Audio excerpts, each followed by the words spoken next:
Bienvenue dans Sacré! Mais c'est légal! La chaîne qui te dit si tu peux t'en sortir en toute légalité ou si tu vas finir ta vie dans une série Netflix. On décortique tout ça! Suivez-nous!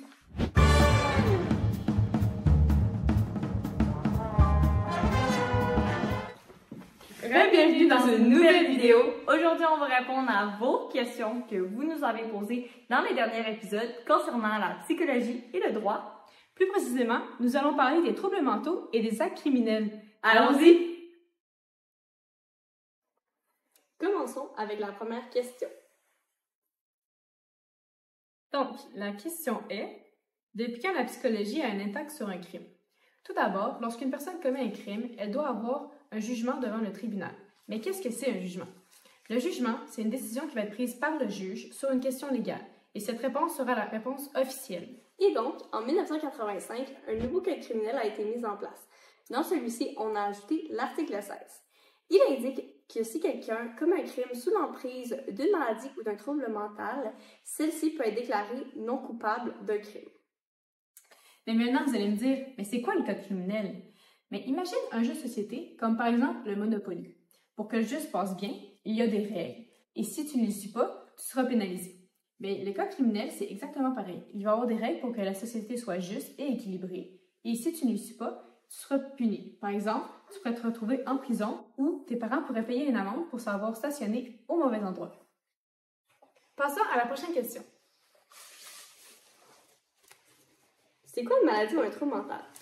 En fait, il existe deux définitions, une pour le domaine juridique et une pour le domaine psychologique.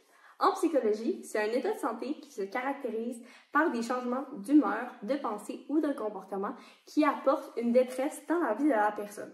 Par exemple, on peut penser au TDAH ou au trouble déficitaire de l'attention avec ou sans hyperactivité, au trouble d'anxiété ou encore au trouble de dépression majeure. De plus, le trouble mental dans le domaine du droit comprend toute maladie qui affecte la raison humaine. La raison humaine est la capacité d'un humain à prendre une décision logique. Oh, Jade, c'est comme un entraîneur sportif. L'entraîneur est la raison et les joueurs sont les émotions. Les émotions peuvent être incontrôlables, tout comme les joueurs sur un terrain, et les entraîneurs sont là pour dire aux émotions quoi faire, pour faire la bonne chose. Oui, c'est exactement ça. Ah, je comprends mieux maintenant.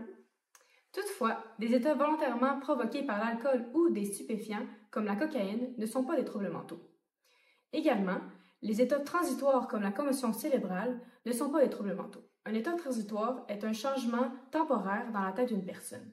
Par exemple, lorsqu'une personne a une commotion cérébrale, elle ne peut pas regarder les écrans pendant un certain temps, mais lorsqu'elle sera guérie, elle pourra. Passons maintenant à la prochaine question. Donc, la question est, qu'est-ce que la personne ayant une maladie mentale doit montrer pour ne pas être déclarée coupable? Bon, la maladie doit être d'une intensité qu'elle rend l'accusé incapable de juger de la nature et de la qualité de son geste ou de savoir que son geste était mauvais. Donc, dans le premier cas, l'accusé ne sait pas ce qu'il fait ou ne sait pas les conséquences de son geste. Par exemple, il va étrangler la victime sans savoir que ça va causer son décès. Dans le deuxième cas, il ne faut pas confondre l'acte mauvais et l'acte illégal. Par exemple, l'accusé va tuer la victime car il pense que c'est un grand tueur en série. Pour lui, la personne est mauvaise, donc c'est bien de tuer la personne, mais elle ne sait pas que c'est illégal. Donc, on comprend ici que l'acte illégal est ce qui est puni par le code criminel et l'acte mauvais est ce qui est plus en lien avec la morale, donc ce qui est bien ou mal. Également, en vertu du code criminel, l'accusé doit prouver deux choses. La première est qu'au moment de ses gestes, il était sous l'emprise de son trouble mental. Et la deuxième est ce que je viens de vous expliquer, donc qu'il n'était pas capable de juger la nature et la qualité de son geste ou de savoir que son geste était mauvais. Passons à la prochaine question. La prochaine question est « Donnez-moi un exemple de maladie mentale qui peut avoir un impact sur un jugement. » Par exemple, il existe le TDI. Le TDI... Est-ce que tu parles de la GOF TDI? Non, je te parle de la maladie mentale, pas du modèle de voiture de Volkswagen. Ah. La maladie mentale, le TDI, c'est le trouble dissociatif de l'identité, aussi appelé le trouble de la personnalité multiple. Comment ça marche? C'est comme si moi et Jade, étant deux personnes, personnalités ou identités différentes, contrôlions le même corps. Ça semble un peu compliqué, non? Suivez-nous, on vous montre ça. Hey Sophie, ça va? Moi, je m'appelle Léonie. Toi, Sophie? Ben non. C'est Sophie? Je m'appelle Léonie. Bonjour tout le monde, vous êtes prêts pour votre examen d'aujourd'hui? Il y a un examen? Mais oui, elle a dit hier. Je m'en souvenais pas. Je me sens pas bien. Ça va? Stresse pas, là. Allô, Sophie, ça va? Salut! Sophie, t'es sûre que tu vas bien? C'est quoi que tu fais? Moi, je m'appelle Léa. Mais non. Oui, elle n'est pas Léa. Oui, Léa. C'est pas écrire. T'es sûre que ça va? Non. Oui. Je sais pas. Donc, maintenant, revenons sur la mise en situation. Dans cette mise en situation, Sophie est atteinte de TDI. Donc, pour mieux comprendre c'est quoi le TDI, on va aller voir un peu en schéma qu'est-ce qui se passe dans la tête de Sophie. Rapprochez-vous. Dans la mise en situation, Sophie est le corps dès 18 ans et donc le système. Chaque système est composé de plusieurs haltères. Mais un haltère, c'est quoi? Un haltère, c'est une personnalité. Dans le cas de Sophie ici présent, elle est composée de Léonie, 18 ans, Luc, 46 ans, Léa, 6 ans et Marie, 26 ans. Au début du cours, on peut remarquer que c'est Léonie qui est en contrôle du corps lorsque le cours de mathématiques commence. Puis, on lui apprend soudainement qu'un examen a lieu. C'est là qu'un stress la submerge et qu'elle commence à ne pas bien se sentir. C'est à ce moment qu'un switch se produit. Mais c'est quoi un switch? Un switch, c'est un changement de personnalité qui se produit. La personne va mal se sentir, voire un peu floue, et c'est là qu'on voit l'apparition de Léa, 6 ans.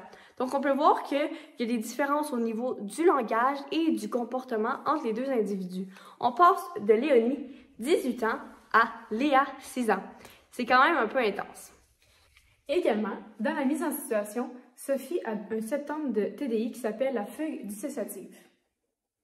Mais je l'ai pas vu partir à courir. Mais non, c'est pas ça la fugue dissociative. La fugue dissociative, c'est lorsqu'une personne a la difficulté à se souvenir de ce qu'elle a fait dans le passé ou de comment elle s'est retrouvée dans un endroit. Ce n'est pas tout. Il existe plusieurs autres symptômes associés au TDI que la fugue dissociative, notamment la dépersonnalisation. Mais vous allez me dire, c'est quoi ça de la dépersonnalisation? C'est comme le mode spectateur dans Minecraft. Donc, tu peux tout observer, mais tu peux rien contrôler. Et donc, un autre symptôme qui est associé au TDI est le manque de contrôle. Ils ne contrôlent pas leur humeur, leurs pensées et ni leurs actions. Ah, c'est comme quand mon chat a une bulle au cerveau et qu'il se met à courir dans tous les sens. Ouais, on pourrait dire ça comme ça. Aussi, un autre symptôme associé sont les hallucinations. Il y a des hallucinations visuelles, olfactives, gustatives et tactiles. Mais vous allez me dire, c'est quoi ça une hallucination visuelle? C'est comme quand ton cerveau met un film. Mais que tu es le seul à le voir et qu'en plus de ça, il n'y a même pas popcorn. Aussi, il existe différentes causes associées au TDI. Notamment des abus sexuels, émotionnels ou physiques, des actes de terrorisme ou une guerre, et encore des catastrophes naturelles comme une tornade. Passons maintenant à la prochaine question. Donc, la question est, quel est le processus de jugement? Pour ce faire, on va regarder une mise en situation qui va être associée au TDI. Suivez-nous!